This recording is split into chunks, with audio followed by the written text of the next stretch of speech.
বাংলাদেশে দীর্ঘদিন পর যে জাতীয় নির্বাচনের যে ডামাডোল বেজে উঠেছে, সেই নির্বাচনের আপনারা জানেন ইতিমধ্যে বাংলাদেশ জামায়াতে ইসলামী এদেশের আরো অন্যান্য 9টি দল নিয়ে সর্বমোট 10 দলীয় যে জোট গঠন করেছে। সেই জোটের পক্ষ থেকে জামায়াতে ইসলামী যশোরের 3 আসনে আমাকে মনোনয়ন দিয়েছে। আমরা সকলকে সাথে নিয়ে আগামীর বাংলাদেশ গড়তে দৃঢ় প্রত্যয় নিয়ে এগিয়ে যাচ্ছি।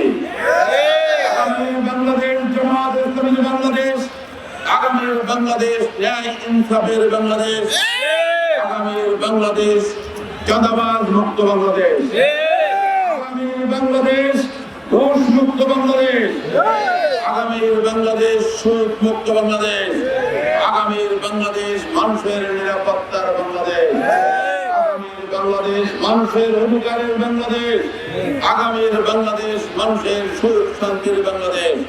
এই বাংলাদেশ গড়ার প্রত্যয়ে বাংলাদেশের জামায়াতে ইসলামী সহ অন্যান্য সকল দল মিলে ভারতীয় আধিপত্যবাদের বিরুদ্ধে, বাংলাদেশে তাদের দোসরদের বিরুদ্ধে বিগত 24 সালের জুলাই আন্দোলন করেছিল।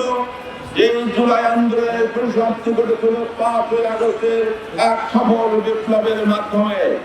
এই বিপ্লবের যে স্বপ্ন দেশের তরুণরা দেখেছিল, এই বিপ্লবের যে স্বপ্ন দেখেছিল দেশের তরুণরা, সেই তরুণদের আকাঙ্ক্ষা বাস্তবায়নে আগামী দিনের নির্বাচনে বাংলাদেশ জামায়াতে ইসলামী সহ অন্যান্য জোট যে আছে 10 দলীয় জোটের নেতৃবৃন্দ আগামী বাংলাদেশকে গড়ে তুলবে।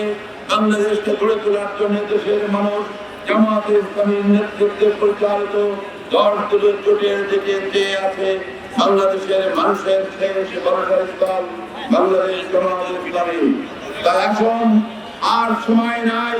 বাংলাদেশকে করতে হলে, এদেশকে হাঙ্গার মুক্ত করতে হলে, হায়না মুক্ত করতে হলে জামায়াতে ইসলামী নেতৃত্বাধীন 10 দলীয় জোটের যে আন্দোলন শুরু হয়েছে, আগামী সেই নির্বাচনে সবাই দাঁড়িপাল্লা মার্কায় ভোট দিয়ে এদেশের মানুষের আশা আকাঙ্ক্ষার প্রতিফলন করাতে আমরা এগিয়ে আছি। আল্লাহ আমাদের সহায় হন। আমিন।